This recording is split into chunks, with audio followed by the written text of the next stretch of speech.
ഇത് പോസ്റ്റ് ബോക്സിൽ വന്നത്. ഇന്നലത്തെ അത്ര വെയിറ്റ് ഇല്ലല്ലോ ഇത്. ഇതേ ഈ അഡ്രസ്സിൽ വന്നത്. Thank you. കഷ്ടപ്പെട്ട് ചോന്നോണ്ട് വരുന്നതിൽ വല്ല ഗുണമുണ്ടോ സാറേ? പിന്നെ ഗുണമുണ്ടല്ലോ നിങ്ങളുടെ തപാൽ വകുപ്പിന്. ഊത്തുപലാക്ഷൻ യാത് തന്നെയാണ് എന്നെ ഊത്തുകാരനാക്കിയത്. ഈ കത്തിൽ നിറയെ അക്ഷരത്തെറ്റുകൾ മാത്രമേ ഉള്ളൂ എങ്കിലും എന്തോരം സന്തോഷം തരുന്നതാണ് ഈ കത്ത്. ഉണ്ണികൃഷ്ണ, നിന്റെ ഈ ഊത്തുപലാക്ഷൻ വൈകുണ്ഠത്തിലെത്തിയടാ.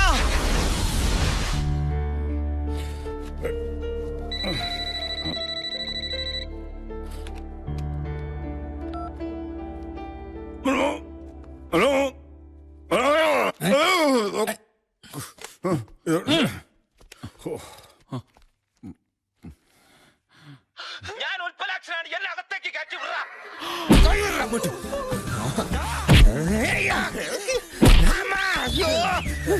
സത്യം പറ, സാറ് രണ്ടുപേരല്ലേ? ഇനി ഇടിക്കരുത് സാർ. ഇനി എന്നെ ഇടിച്ച് എന്റെ മുഖകാന്തി മാറ്റുന്നതിന് മുമ്പ് ഉണ്ണികൃഷ്ണനെ ഒന്ന് വിളിക്കണം പ്ലീസ് സാർ. ഇല്ലെങ്കിൽ അവന് പോലും എന്നെ മനസ്സിലായില്ലെന്ന് വരും. അതെ, 10-250 കിലോമീറ്റർ ബസ്സിന് സീറ്റ് കിട്ടാതെ ഒറ്റക്കാലിൽ നിന്ന് വന്നവനാണ് ഞാൻ. ഉണ്ണികൃഷ്ണ, ഞാൻ വന്നടാ, ഇറങ്ങി വാടാ. ഇനി ആ കുന്ത്രാണ്ട താൻ തന്നെ കൈ വെച്ചോണ്ടാ മതി.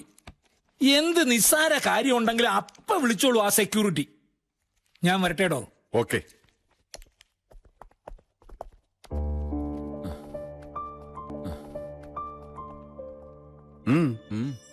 ഇരിക്കടോ. എന്താ തന്റെ മുഖത്തൊരു വല്ലായ്മ? അതല്ല സാർ, ഞാൻ ആലോചിക്കുകയായിരുന്നു. എന്തോന്ന്? നമുക്കിവിടെ ഒരു സഹായിയുടെ കൂടെ കുറവില്ലേന്ന്. എന്തിന്? എനിക്കൊരു ചങ്ങാതിയുണ്ട്, പാവ, നല്ലവനാ, പ്രത്യേകിച്ച് ജോലിയൊന്നുമില്ല. അവനെയും കൂടെ ഇങ്ങോട്ട്. No, only you and me. നമുക്കിടയിൽ മൂന്നാമതൊരാളുടെ ആവശ്യമില്ല. മനസ്സിലായോ? എന്തോന്ന്? യു മീനും കഴുത്തിന്ന് വിട്. വണ്ടിയെല്ലാം തലതിരിഞ്ഞു പോണ്. അവനെ വിടാൻ. യവൻ മഹാ കള്ളനാ സാറേ. യവൻ എന്റെ കണ്ണ് വെട്ടിച്ചിട്ട് അകത്തേക്ക് വരാൻ ശ്രമിച്ചു. യവനെ ഞാൻ വിളിച്ചു വരുത്തിയതാ. തമിഴ് പോ. ഈ സ്വീകരണമല്ല നീ ഏർപ്പാടാക്കിയതാണ്. നീ എന്തിനാ ഇപ്പൊ ഇങ്ങോട്ട് കെട്ടിയെടുത്തത്? ഈ വൈകുണ്ഠത്തിൽ നിനക്ക് സുഖവാസമാണല്ലേ? കൊട്ടാരം ഒന്ന് പറഞ്ഞു കേട്ടിട്ടേ ഉള്ളൂ. ഇപ്പതേ നേരിട്ട് കണ്ടു. ഈ കൊട്ടാരത്തിൽ തോഴിമാരുണ്ടോടാ? തൊഴിയുണ്ടാവും. എടാ, ഇനി ഞാൻ എങ്ങോട്ടുമില്ല. ഇതാണ് എന്റെ തറവാട്. ഒരുപക്ഷെ ഞാൻ മരിച്ചു കഴിഞ്ഞാൽ ദേ ഈ തിരുമുറ്റത്ത് ഒരു കുഴി കുത്തി എന്നെ അവിടെ ഇട്ട് മൂടണം. എടാ, ഞാൻ പറയുന്നു ഒന്ന് കേക്ക്. വരുന്നു. ഈ കൊട്ടാരത്തിൽ സിനിമാ തിയേറ്റർ ഉണ്ടല്ലേ? ബെല്ലടി കെട്ടി. അതെന്നെ വിളിച്ചതാ. നീ തൽക്കാലം പോയിട്ട് വിശ്രമിക്കാം. പോടാ. എടാ, നീ എടുത്തു ചാടി അദ്ദേഹത്തിന്റെ മുന്നിൽ ചെന്ന് മാറ്റി കുഴപ്പമൊന്നും ഉണ്ടാക്കരുത്. എല്ലാം ഞാൻ പറഞ്ഞ് ശരിയാക്കാം. നീ തൽക്കാലം ഈ കട്ടന്റെ പിന്നിൽ ഒളിക്ക്. മറച്ചോ നിന്ന്. അത് ഞാൻ തരില്ല. പെട്ടിയെടുത്ത് കളയരുത്. അതിനകത്ത് വിലപിടിപ്പുള്ള ജാറ്റിയിരിക്കുകയാണ്. ഇവിടെ വരുന്നോണ്ട് ഞാൻ 10 രൂപയ്ക്ക് 4 എണ്ണം വാങ്ങിച്ചതാ. കൃഷ്ണ, ദാ വരുന്നു. നീ ഇത് എവിടെയായിരുന്നു കൃഷ്ണ? അല്ല, അത് വീട്ടിനകത്തോട്ടൊരു ചാവാലിപ്പട്ടി കയറാൻ നോക്കിയിട്ട് ഞാൻ അടിച്ചോടിക്കായിരുന്നു. ചാവാലിപ്പട്ടി നിന്റെ അമ്മായിയുടെ. നീ ഈ ബട്ടൺസ് ഒന്നിട്ടേ. എടാ, മുളഞ്ഞു നിൽക്കാൻ. എന്താ ഒരു ശബ്ദം?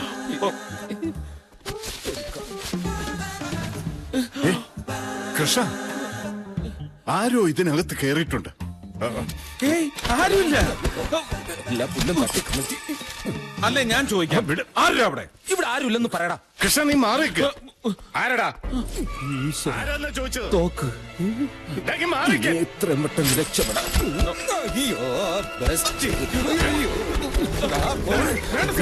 Sorry sir.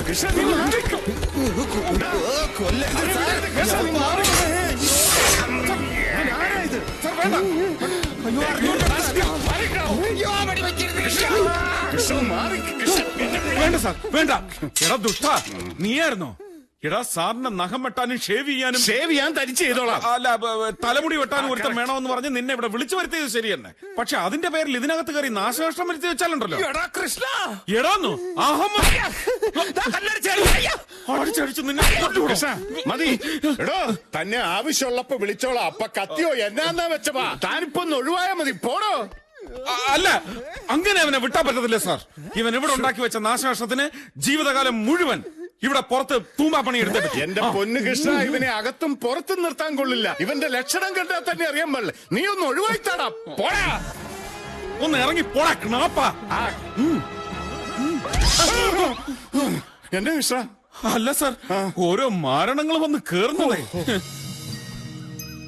കൃഷ്ണന് അത്ഭുതം തോന്നുന്നുണ്ടാവും എന്നെ പോലെ അവശനായ ഒരാൾ ഒറ്റയ്ക്ക് താമസിക്കുന്ന എന്തുകൊണ്ടാണെന്ന്. കൃഷ്ണ അറിയാമോ, 22 വർഷങ്ങൾക്ക് മുമ്പ് സ്വന്തം ഗ്രാമത്തിൽ നാട്ടി ഓടിക്കപ്പെട്ടവനാണ് ഞാൻ. അന്ന് ഞങ്ങളുടെ ചെറിയ കുടിലിന്റെ എതിർവശത്തായിരുന്നു പ്രശസ്തമായ മള്ളുവർ ഇല്ലം. അവിടുത്തെ ഇളയ തലമുറക്കാരി സാവിത്രിയുമായി ഞാൻ അടുപ്പത്തിലായി. അടുപ്പെന്ന് പറഞ്ഞാൽ എല്ലാ അർത്ഥത്തിലും. ബാക്കിയെല്ലാം പതിവ് കഥ പോലെ. നാട്ടുകാരും വീട്ടുകാരും അറിഞ്ഞു. എന്നെ വകവരുത്താൻ ഒരു സംഘം തന്നെ രൂപം കൊണ്ടു. നിക്കക്കളിയില്ലാതെ എനിക്ക് നാട് വിടേണ്ടി വന്നു. മദ്രാസ്, അവിടുന്ന് സിംഗപ്പൂർ. നാട്ടിലെ ഒരു സുഹൃത്ത് ഈശ്വരൻ നമ്പൂരി സാവിത്രിയുടെ വിവരങ്ങൾ അപ്പപ്പ എന്നെ അറിയിച്ചുകൊണ്ടിരുന്നു. അവളൊരു പെൺകുഞ്ഞിന് ജന്മം നൽകിയെന്ന വിവരമാണ് ഈശ്വരൻ നമ്പൂരി അവസാനമായി എന്നെ അറിയിച്ചത്. പിന്നീടെന്തോ കത്തിടപാടുകളൊന്നും ഉണ്ടായില്ല. കാലം എല്ലാം മറക്കാൻ പഠിപ്പിച്ചു. പിന്നെ അമേരിക്കയിലെത്തി. സമ്പത്തിന്റെ പുറകെയായി ഓട്ടം. ബിസിനസ്സിൽ സ്വന്തം പാർട്ട്നേഴ്സ് തന്നെ എന്നെ ഇല്ലാതാക്കാൻ നോക്കി. ഈ കാലുകളുടെ ചലനശേഷി നഷ്ടപ്പെട്ടെങ്കിലും ജീവനോടെ അവിടുന്ന് രക്ഷപ്പെടാൻ കഴിഞ്ഞത് ഇന്നും എനിക്ക് അത്ഭുതമാണ്. ഒടുവിൽ ഈ സിറ്റിയിലെത്തി. കിടക്കാൻ ഒരിടം വേണം. വീട് വാങ്ങി. ഇനി എനിക്ക് വേണ്ടത് എന്റെ സാവിത്രിയും മോളയുമാണ്. പല വഴിക്ക് ഞാൻ അന്വേഷിച്ചു. നാമാവിശേഷമായെങ്കിലും മന ഇടിഞ്ഞു പൊളിഞ്ഞ് ഇപ്പോഴും അവിടെയുണ്ട്. അവശേഷിക്കുന്നവർക്കാർക്കും മോള് സാവിത്രി എവിടെയുണ്ടെന്ന് അറിയില്ല. എനിക്ക് തെറ്റ് തിരുത്തണം. ചെയ്ത തെറ്റിന് പരിഹാരം കാണണം. എന്റെ സാവിത്രിയും മോളെയും എനിക്ക് തിരിച്ചു വേണം. അവരെ കണ്ടുപിടിക്കാൻ വിശ്വസ്തനായ ഒരാൾ എനിക്ക് വേണം. നീയാണ് ഞാൻ കണ്ടുപിടിച്ച ആ വിശ്വസ്തൻ. കൃഷ്ണൻ എനിക്ക് വാക്ക് തരണം. അവരെ കണ്ടുപിടിച്ച് തരുമോ? എന്താ, തനിക്ക് ബുദ്ധിമുട്ടാവും?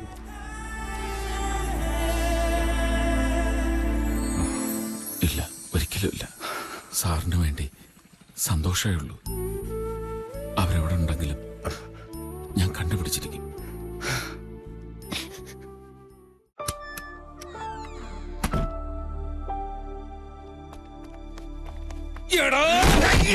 അയ്യോ, എന്റെ തല പോയി. എടാ ഉണ്ടച്ചോറിന് നന്ദി കാണിക്കാത്ത പരമച്ചറ്റ്. എടാ, ഞാൻ തന്ന അഡ്രസ് കൊണ്ട് ഇവിടെ വന്ന് ഞാൻ ഇരിക്കേണ്ട സീറ്റിലിരുന്നിട്ട് നീ എന്നെ വെറും ചാവാലെ പട്ടിയാക്കി. വിടിയടാ നിന്റെ ഞാൻ. ആദ്യം നിനക്ക് പറയാനുള്ളത് പറഞ്ഞു തീർക്ക്, എന്നിട്ട് മതി കളരി. ഞാൻ നിന്ന് തരാം. എന്നാ കേട്ടോടാ തെണ്ടി. എടാ, ഞാൻ ഇവിടെ വരുമ്പോ എന്നെ സ്വീകരിച്ച് ആനയിച്ച് ആ ഗണപതി സാറിന്റെ മുന്നിൽ കൊണ്ടുപോയി നിർത്തിയിട്ട് എന്റെ കാല് തൊട്ട് വണങ്ങിട്ട് ഈ നല്ല മനുഷ്യൻ കാരണമോ സാറേ ഞാൻ ഇവിടെ എത്തിയത്. അങ്ങനെ പറയുമ്പോ അന്തസ്സോടെ തലയുയർത്തി ഞെളിഞ്ഞു നിൽക്കുന്ന സ്വപ്നം കണ്ടുകൊണ്ടാണ് ഞാൻ ഇവിടെ വന്നത്. ആ എന്നെ അദ്ദേഹത്തിന്റെ മുമ്പിലിട്ട് പട്ടിയെ തല്ലുന്ന പോലെ തല്ലിയതും പോരാ, എന്നെ നീ തൂമ്പാപ്പണി എടുപ്പിക്കല്ലടാ. ഇനി നിന്ന് ആടാ, നിന്നെ മനസ്സ് നിറയെ തല്ലട്ടെ. പറയാനുള്ളത് പറഞ്ഞു തീർന്നല്ലോ. ഇനി എനിക്ക് പറയാനുള്ളത് നീ കേൾക്കണം. ഇന്ന് രാവിലെയും കൂടി ഞാൻ നിന്റെ കാര്യം സാറിനോട് പറഞ്ഞതാ. വേറൊരു ജീവി ഈ വീട്ടിൽ വേണ്ടാന്ന് അദ്ദേഹം തീർത്തു പറഞ്ഞു. പതുക്കെ സാവധാനത്തിൽ അദ്ദേഹത്തെ കാര്യങ്ങൾ പറഞ്ഞ് മനസ്സിലാക്കാമെന്നായിരുന്നു എന്റെ പരിപാടി. അതിനിടയ്ക്ക് കർട്ടന്റെ പിന്നിൽ മര്യാദയ്ക്ക് നിൽക്കാതെ കുന്തം അറിയാൻ ഞാൻ നിന്നോട് പറഞ്ഞോ? അത് പിന്നെ ഞാൻ അയാളുടെ തോക്കിന്റെ വെടികൊണ്ട് നീ മരിക്കാതിരിക്കാൻ എനിക്ക് അങ്ങനെ പലതും പറയേണ്ടി വന്നു, ചെയ്യേണ്ടി വന്നു. ഇനി നിനക്ക് എന്നെ തല്ലുക കൊല്ലുക എന്താ വെച്ചാ ചെയ്യാം. തല്ലില്ല. എനിക്കറിയാടാ നിന്റെ സ്നേഹം. എടാ, തടി നൊന്ത വിഷമത്തിൽ ഞാനങ്ങനെ പറഞ്ഞു പോയാണ്. എന്നെ നിനക്കറിഞ്ഞൂടെ? കുട്ടിക്കാലം മുതലേ നമ്മൾ ഒരേ പാത്രത്തിലുണ്ട്. മുഖത്തോട് മുഖം നോക്കി പറമ്പിൽ വിളിക്കരുതെന്ന് നിനക്ക് ഓർമ്മയില്ലേ? അന്നും നിനക്കായിരുന്നു പൊക്കം കൂടുതല്. ഞാൻ ഇത്രയും പറഞ്ഞിട്ട് നിനക്ക് പിടക്കം അറിയില്ലേ? അല്ലെങ്കിൽ ഒരു കാര്യം ചെയ്, നീ എന്നെ തിരിച്ചു ചെല്ലിക്കോ. അടിക്കരുത്, തമാശ പറഞ്ഞാണ്. ഞാൻ ഒരു പാവം. അതല്ല, ഒരു വലിയ പ്രശ്നമുണ്ട്. എന്താ?